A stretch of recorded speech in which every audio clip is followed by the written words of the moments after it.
Hello बच्चों, आपके अपने YouTube चैनल न्यूरेज एकेडमी में आपका स्वागत है। हम आपको पढ़ा रहे थे त्रिविमीय ज्यामिति, जो इसके पहले हम आपको 2 लेक्चर पढ़ा चुके हैं। यानी पहली एक्सरसाइज भी पढ़ा चुके हैं, उसमें दिक् कोज्या दिक् अनुपात भी बता चुके हो और पहले एक्सरसाइज भी आप सॉल्व कर चुके हो। अगर पहली बार मेरी वीडियो को देख रहे हैं तो इसके पहले वाला लेक्चर जरूर देख लीजिए, तभी आपको 11.2 समझ में आएगा। क्योंकि अभी पहले और दूसरे तीसरे क्वेश्चन में है पिछले का ही मेथड लगेगा, कोई नया मेथड नहीं लगेगा। और मेरे साथ आप जुड़े रहिए तो आप अच्छा नंबर भी पा जाओगे। और अगर आपको लग रहा है कि हम मैथ्स में नहीं पास हो पाएंगे तो वेक्टर पढ़कर आप अच्छे से पास भी हो जाओ, उसमें कोई दिक्कत नहीं है। तो क्वेश्चन नंबर फर्स्ट है, तो ये कह रहा है कि इतना दिक् कोसाइन दिया गया तो 3 परस्पर लंब है, तो इनको कैसे सॉल्व करते। तो आइए पहले इसका मेथड सीख लेते हैं, फिर हम सॉल्व करते, चाहे जैसा क्वेश्चन मिले आसानी से सॉल्व कर लो। तो मेथड बिना हम क्वेश्चन सारे क्वेश्चन ऐसे ही बताएंगे। वेक्टर में क्या करना है, एक मेथड पढ़ना, मेथड पढ़ने के बाद बस उसका नियम जानने के बाद क्वेश्चन। अगर आपको मिल जाए 2 रेखाओं, सपोज करिए 2 रेखाओं का दिक् कोसाइन क्रमशः L1, M1, N1 और L2 हो जाए M2, N2 है, तब इन रेखा के लंब होने का, तब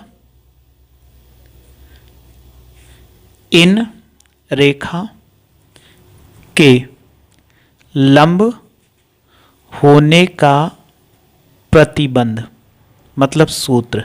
ठीक है, अगर आपको दोनों का ऐसे मिल जाए तो आपको क्या करना है, L1 L2 plus M1 M2 plus N1 N2 बराबर 0।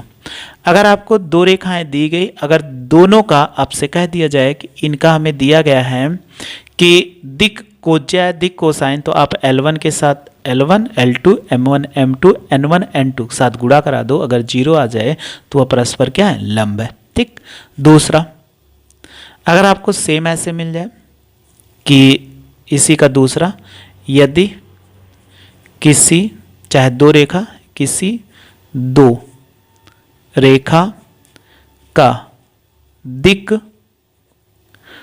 अनुपात क्रमशः A1 B1 और C1 तथा दूसरे का क्या हो जाए A2, B2, C2 है, तो अगर 2 रेखाएं ये परस्पर क्या हो, लंब, तो अगर लंब होने का प्रतिबंध, अगर ये लंब हो तो इसका प्रतिबंध क्या होगा, सेम वही कंडीशन, A1 A2 और फिर प्लस B1 B2 और प्लस C1 C2 बराबर क्या होगा, 0। अगर दोनों रेखा क्या है, ये लंब है, तो इसके बराबर क्या कर 0 ले लीजिए। और दूसरा, यदि ये क्या हो, समांतर हो या संरेख हो, चाहे समांतर पूछा जाए या संरेख, तो आपको क्या करना है, अभी पीछे बताया था A1 by A2 B1 by B2 बराबर C1 बाई C2। ये अगर फॉलो करते हैं तो वो क्या होगी, परस्पर रेखा जो होगी वो समांतर या संरेख होगी। तो इन 3 क्वेश्चन को सॉल्व करने के लिए हमारे पास ये दोनों सूत्र का होना जरूरी है। तो आइए अब हम क्वेश्चन को सॉल्व करते हैं। तो क्वेश्चन जैसे लिखा हुआ, फर्स्ट नंबर आपने देखा ही, अभी हमने दिखाया ही था। तो प्रश्न क्या लिखा, दिक् कोसाइन, तो ये कह रहा परस्पर लंब है। चाहे फिर से पढ़ देते हैं, चलो फिर से पढ़ देते हैं ताकि आप क्वेश्चन को फिर और समझ में आ जाए। अब आपको अच्छे समझ में आएगा। देखो लिखा हुआ है कि दिक् कोसाइन दर्शाइए कि दिक् कोसाइन 12/13 माइनस 13/4/13, फिर कामा ऐसे लिखा हुआ है, फिर आगे इसका, फिर 3 कह रहा तीनों रेखाएं परस्पर क्या है, लंबवत हैं। तो हमें दिखाना है इसमें तीनों रेखाएं परस्पर क्या है, लंबवत हैं। तो हमने जो सूत्र बताया इसी से लगाते हैं। तो आइए पहले क्वेश्चन लिख लेते हैं। क्वेश्चन फर्स्ट है, क्या लिखा हुआ है, जैसे पहले लिखा गया उसको आप क्या करिए, क्वेश्चन को नोट कर लीजिए। क्वेश्चन नोट करने के बाद लगा दीजिए। तो क्या लिखा हुआ, दिक् कोसाइन दिया है, दिक् कोसाइन लिखा हुआ है 12/13, फिर कामा माइनस 3/13, फिर माइनस 4/13, एक ये हो गया। फिर दूसरे का देखो, फिर ऐसे लिखा हुआ है, सबका ऐसे लिखा हुआ है, फिर 4/13, फिर कामा 12/13, फिर कामा 3/13, फिर आगे देखो इसके आगे एक रेखा और लिखी गई है 3/13 - 4/13 और फिर 12/13। ठीक, इस रेखा को L1 मान लो, इसको L2 मान लो, ये L3 मान लो। तो कह रहा है तीनों रेखा परस्पर लंब है। तो अभी हमने पढ़ा था कि लंब होने का प्रतिबंध, अगर लंब है तो यही तो पढ़ा था L1 L2 plus M1 M2 plus N1 N2 बराबर क्या लाना, 0। तो चलिए देखते हैं L1 व L2 लंब है। अगर ये लंब है तो इसका डायरेक्ट देखो L1 के साथ ये गुणा होता है तो डायरेक्ट इसके साथ गुणा करा दो, 12/13 गुणे 4/13, फिर प्लस यहाँ लिखा हुआ है -3/13 और गुणे 4 12/13, ये इनके साथ गुणा करा दो, फिर इनके साथ, फिर प्लस -4/13 और गुणे 3/13। तो चलिए इनको गुणा करें, 12 चौक कितना 48/169, फिर माइनस 4 तें कितना 12 तें कितना 36/169, फिर माइनस 4 तें कितना 12/169, ये माइनस माइनस जुड़ जाएगा तो 48/169, फिर माइनस 48/169, ये कट गया तो 0 आ गया। तो आप कह सकते हो कि L1 लंब किस पे, L2 है, यानी ये क्या लंब है, प्रूव्ड हो गया। चलिए दूसरा, अब हमें ऐसे सबका चेक करना है। दूसरे के लिए L2 और L3 यानी ये रेखा पे तो सेम इसके साथ जैसे वैसे गुणा कराते चले जाओ। तो गुणा कराएंगे तो 4/13 गुणे 3/13, फिर प्लस इस पे आइए 12/13 गुणे -4/13, फिर यहाँ पर देखिए कितना प्लस 3/13 गुणे 12/13, ये इतना हो जाए। अब आप गुणा कराओ, 4 तें 12 और बटे कितना हो जाए 169, 12 चौक कितना 48, तो -48 बटे कितना 169, 12 तें कितना 36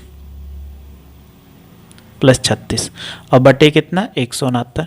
देखो ये प्लस है, 36 और 12 कितना 48, तो 48/169 और माइनस कितना 48/169 बराबर कट गया, तो ये क्या 0 आ गया।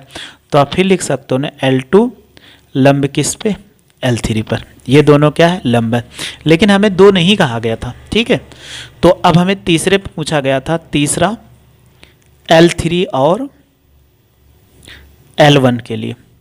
अगर ये निकालते हो L3 और L1 में, तो जैसे भी हमने सॉल्व किया, तो अभी देख लो L3 इसमें, तो ये वाली वैल्यू इसको इसके साथ, इसको इसके साथ और इसको इसके साथ गुणा करा के दिखा दो। तो चलिए हम गुणा करा देते हैं। क्या लिखा हुआ है 12/13 गुणे 3/13, फिर प्लस -3/13 और गुणे -4/13, फिर प्लस -4/13 गुणे 12/13।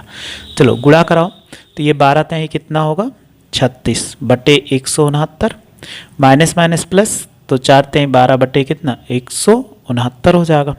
फिर ये 12 चौक कितना 48/169, ये आ गया।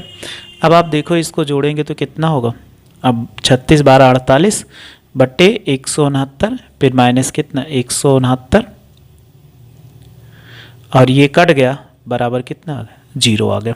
ये चीज़ हमें दिखाना था, तो हम कह सकते हैं कि L3 लंब किस पे, L1 है। तो ये हमें प्रूव्ड करना था, तो ये क्या हो गया, प्रूव्ड हो गया।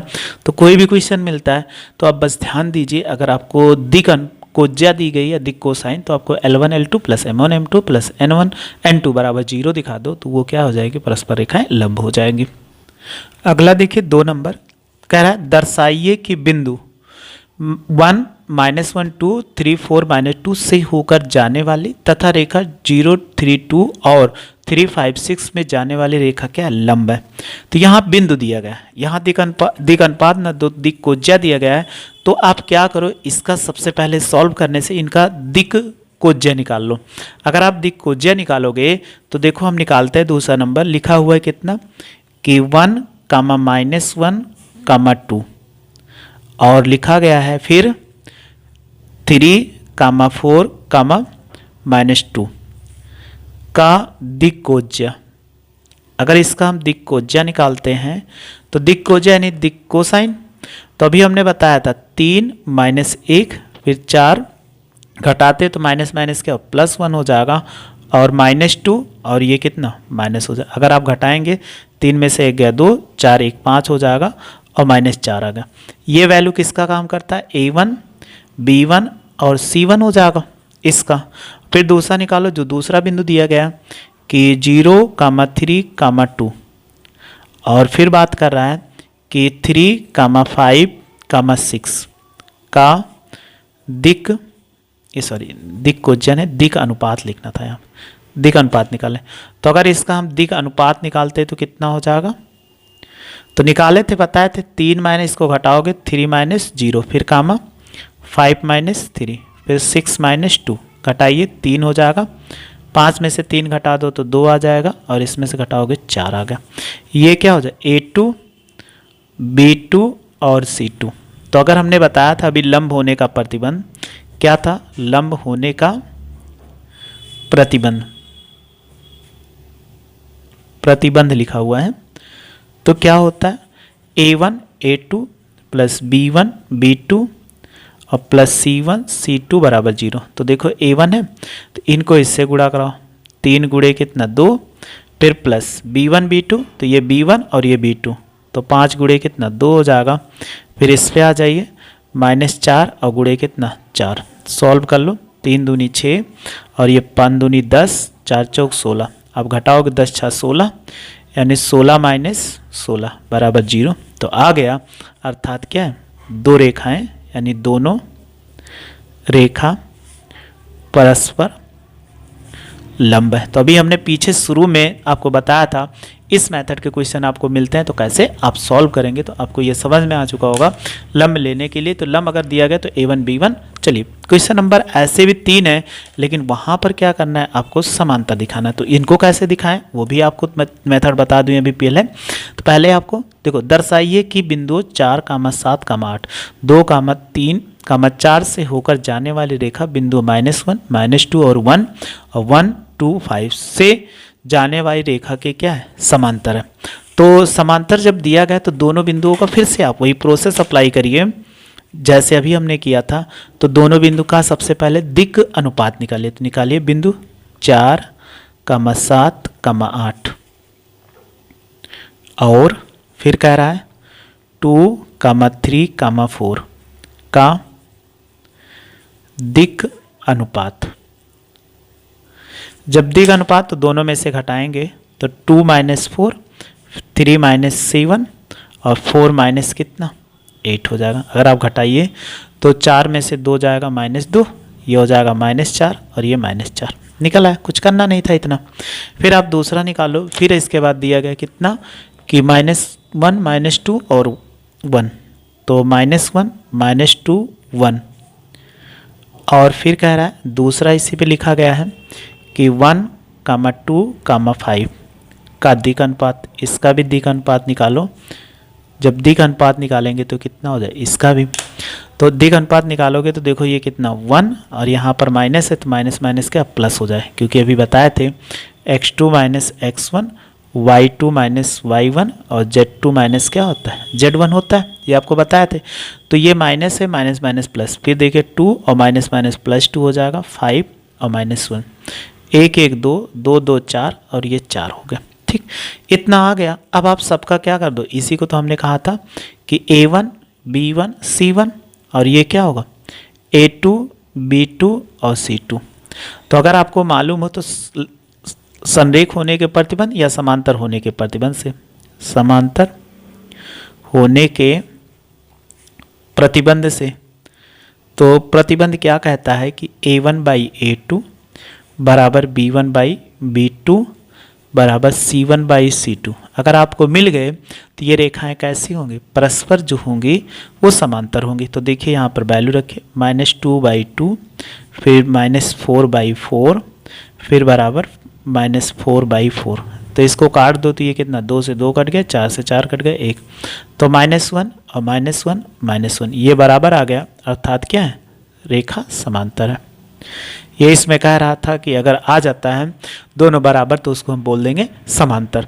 तो आपको यही 3 नंबर तक रखते हैं, क्योंकि नेक्स्ट क्वेश्चन बताने के लिए कुछ नया मेथड बताना पड़ेगा और वीडियो बड़ी हो जाएगी। तो बस आप इतने से पढ़ते रहिए, जैसे क्वेश्चन बता रहे हैं सारे मेथड को वैसे सीखते जाइए, क्योंकि इसमें आपको सबसे ज़्यादा आपको मेथड पढ़ना है। अगर आपने मेथड अच्छे से याद रखा तो आने वाला क्वेश्चन बहुत आसानी से सरलता से सॉल्व कर लो। अगर आपको मेथड नहीं याद रहा तो आप नहीं सॉल्व कर पाओगे। तो मेरे साथ ऐसे जुड़े रहिए, हम एक एक क्वेश्चन का मेथड बताएंगे और आपको सॉल्व करने का तरीका आपको आ जाएगा। और वीडियो अच्छी लगी तो लाइक और शेयर करो तथा मेरे चैनल को सब्सक्राइब कर लीजिए। वीडियो देखने के लिए थैंक यू सो मच।